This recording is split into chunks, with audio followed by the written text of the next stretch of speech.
بسم اللہ الرحمن الرحیم الحمدللہ رب العالمین اللہم صلی علی محمد وعلی آل محمد کما صلیت علی ابراہیم وعلی آل ابراہیم انک حمید مجید۔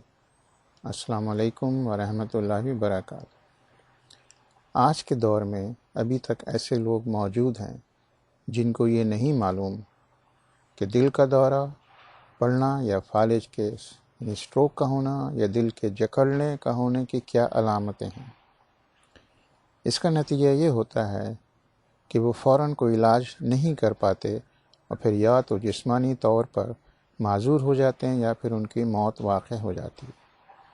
اس ویڈیو میں آپ کو ان تینوں چیزوں کی علامتیں بتاتا ہوں۔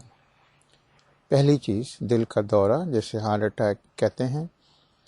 اس کی علامتیں یہ ہیں کہ سینے کے بیچ میں بے آرامی جو چند منٹ رہتی ہے، چلی جاتی ہے اور پھر واپس آ جاتی ہے، اور آپ کو اپنے سینے پر بوجھ اور درد اور جکڑنے کی کیفیت محسوس ہوتی ہے۔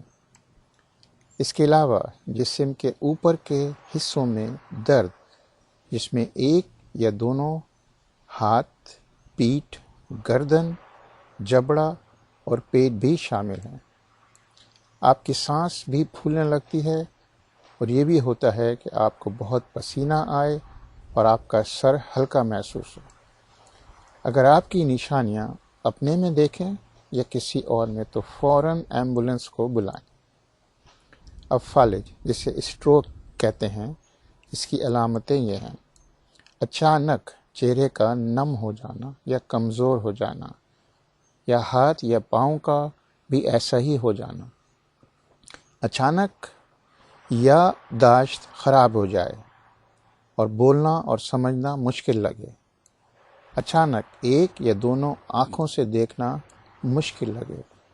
اچانک چلنا، سیدھے کھڑے رہنا مشکل لگے اور چکر آنے لگیں، اور اچانک سر میں شدید درد ہو جائے۔ اگر یہ نشانیاں آپ اپنے میں دیکھیں یا کسی اور میں دیکھیں تو فوراً ایمبولینس کو بلائیں۔